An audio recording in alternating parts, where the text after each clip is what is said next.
नीरज चोपड़ा, यह नाम आज किसी परिचय का मोहताज नहीं है।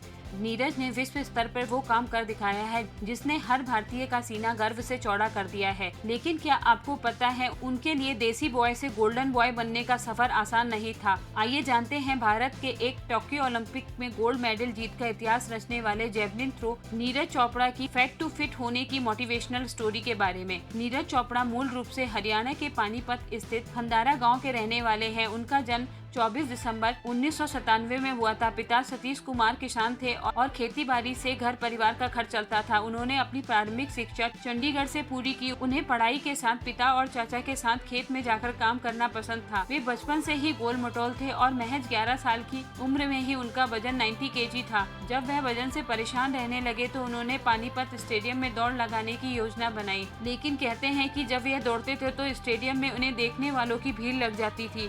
उस वक्त लोग उन्हें तूफान कहकर बुलाते थे। किसी ने सच ही कहा है, कोई भी सफलता आपका बार बार इम्तिहान लेती है। ऐसा ही एक इम्तिहान उनके जीवन में तब आया जब बास्केटबॉल खेलने के दौरान उनकी कलाई की हड्डी टूट गई। उसके बाद डॉक्टरों ने इन्हें 6 महीने आराम की सलाह दी। कलाई टूटने के बाद नीरज इतने हताश हो गए कि उन्होंने मान लिया कि करियर शुरू होने से पहले ही खत्म हो गया है और वह अब कभी भी जेवलिन नहीं फेंक पाएंगे। इसी बीच डॉक्टर की सलाह पे आराम के लिए इन्हें घर पर रहना पड़ा था। 2 महीने तक लगातार कोई भी वर्कआउट नहीं होने के कारण इनका वजन पुनः 80 से 83 हो गया। लेकिन कलाई ठीक हुई तो 4 महीने तक लगातार एक्सरसाइज की, तब जाकर इनका वजन 83 किलो हो सका। उसके बाद वेट मेंटेन करने के लिए एक्सरसाइज करते रहे। अब जानते हैं कि इनके जीवन में जेवलिन थ्रो की शुरुआत कब हुई। जब इन्होंने पानीपत स्टेडियम में वरिष्ठ जेवलिन खिलाड़ी जयवीर को प्रैक्टिस करते हुए देखा तो धीरे धीरे इन्हें भी जेवलिन में रुचि हो गई और रोजाना प्रैक्टिस मैच देखने लगे। कुछ दिन बाद ये जयवीर द्वारा फेंके गए जेवलिन को उठाकर लाने का काम करने लगे। इन्हें जब भी मौका मिलता था भाला फेंकने की प्रैक्टिस करने लगे।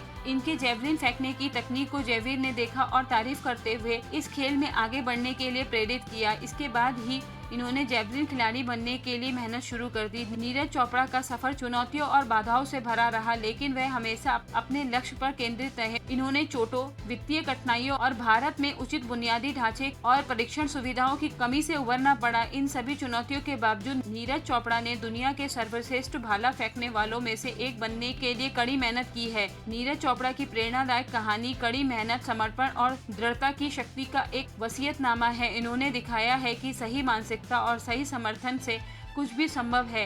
वे भारत और दुनिया भर के युवा एथलीटों के लिए एक रोल मॉडल बन गए हैं, जो उन्हें अपने सपनों को आगे बढ़ाने और अपने लक्ष्य को प्राप्त करने के लिए प्रेरित कर रहे हैं। वे वास्तव में एक नायक हैं और बहुतों के लिए प्रेरणा स्रोत भी हैं। आप और कौन से व्यक्ति के संघर्षों की कहानी सुनना चाहते हैं, कमेंट बॉक्स में जरूर लिखें। वीडियो पसंद आए तो मेरे चैनल को सब्सक्राइब करें।